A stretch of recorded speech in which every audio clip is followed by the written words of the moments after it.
actually in the screen? Yep, you're right in the bullseye middle. And it's recording. I don't like. Why? Because you're not smiling or anything. Well, I'm not ready to shoot yet.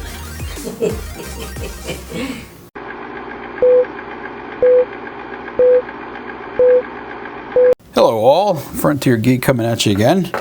So this is a little bit of a different project. Let me give you a little bit of history here. In sometime in 2007, my then wife and I picked up a 2005 Nissan Pathfinder, which is basically the same frame, powertrain, etc. as the current Frontiers, except it had an independent rear suspension.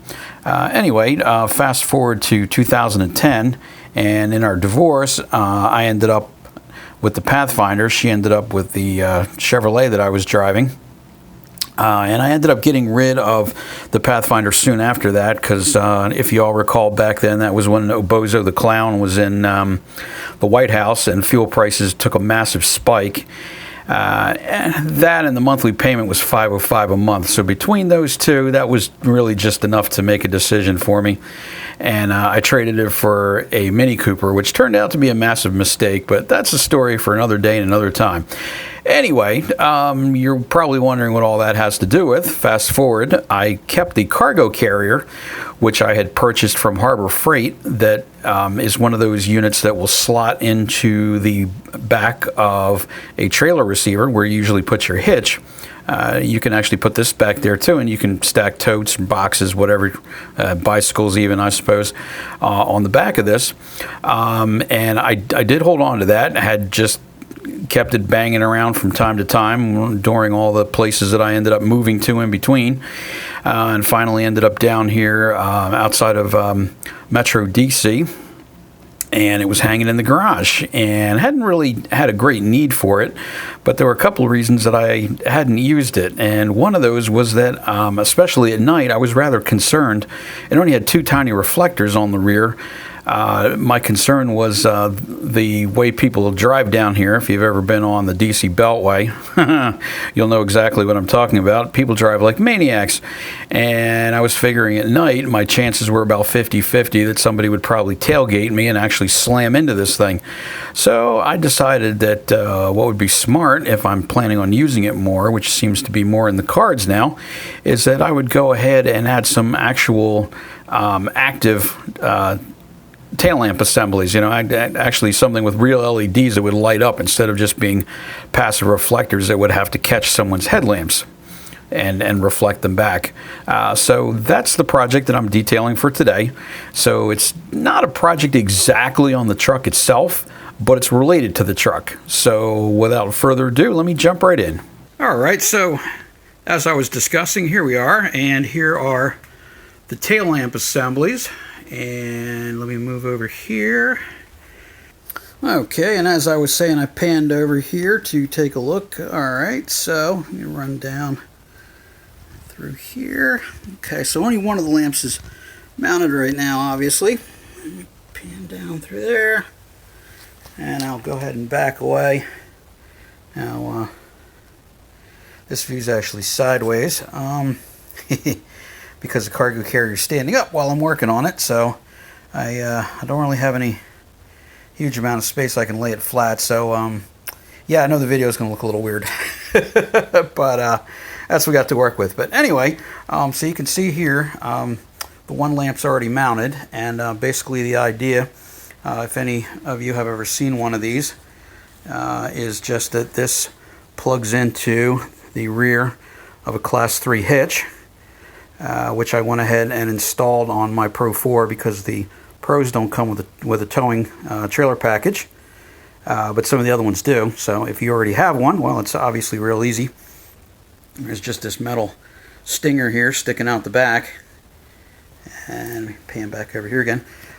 Yeah, so factory, they only provided these little reflectors right here, and that is basically it. So you've got this piece which is, here, let me pan over and flip the view. I'm going to say probably close to 2 feet deep, sticking out of the back of your truck. And if someone is following you and is not paying a whole lot of attention, especially at night, they could very well whack right into that, thinking that your vehicle is a lot shorter than it actually is. Now, some of you might think this is overkill, and I get that, and that's fine. Everybody's got their views on what they think is safe and not safe. I just like to err on the side of caution. I've already been sideswiped by a semi, which I'm still fighting a legal battle with the trucking company over that repair. So, those of you that say that, hey, a Frontier's so big that who could possibly miss it? Well, guess what? This guy actually did. So, anyway, another story for another time. I guess maybe you could say part of that was the push, the impetuous to drive this to install these lamps. So I will continue with the video when this is complete, which is probably going to most likely be a couple of days. It's actually only Tuesday night here, and it's very dark outside.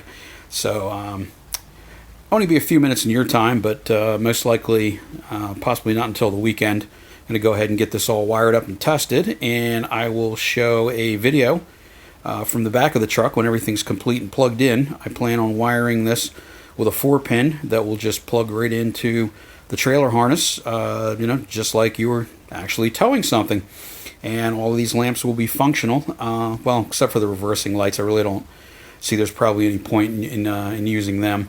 I might see if I can figure out something later on possibly using them for task lights of some sort. But I am definitely going to get the turn signals and brake lights functioning so that anyone behind me will know, what I'm doing, turning, stopping, etc. So anyway, catch you back here in a few minutes, and I'll show you the end result.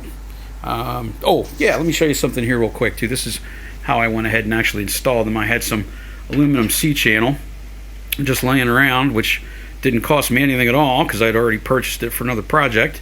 And I basically just made these. Well, obviously it's not mounting on the outside here, but you can see what the idea is. It's really going to go up inside like this. And so there's just 2 of those because the lamp itself... let me go ahead. Give me a minute here. Let me talk about the lamp as well.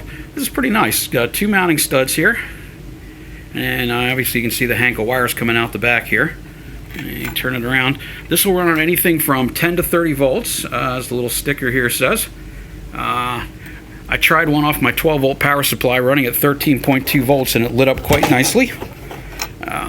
Pardon the camera view as I turn this around, and I'll show you the front. And you can see this has a steel wire mesh armored guard over it. I believe these are actually probably intended for like a Class 5 or Class 6 truck, or possibly even a Class 8 trailer, I guess depending on what kind of lighting you're running. So these would run fine on 24 volts as well. These were, I believe, 23 and change, if I recall correctly, from that forest guy, King Jeffrey of Amazon Worldland. Obviously not made in the United States, sadly. What is anymore? But anyhow, I'll go ahead and provide a link to these lamps if you have some type of use for them. I found them to be ideal for this purpose. Let me fade back here again for a second and show you how well they really do fit. Perfect height. The width is very good, and I'm very happy with how this is going to come out. So, on to the next segment where I show them operational. Until then. Okay, everyone. Hey, we're back outside here again. As you can see, it's now daylight. It's the following day. It's beautiful here in Maryland. Got to be close to 50, which is really a gift. Definitely feels more like spring than winter out here. So I decided to just really go ahead and very quickly rough in the harness. So you can see here that I've got everything running now.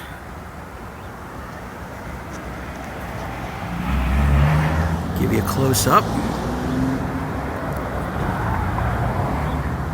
These are pretty nice. I think this is going to work out well. Here's a view of the hitch. You can see the connector there. And as you can see, this is very rough. The wires are just wrapped together. Nothing's soldered yet. Nothing's taped yet. Nothing's bundled, wire loomed, wire tied to the frame, etc., etc. This was just a functional test just to make sure that everything is working the way it should be. and everything is working great. So very happy.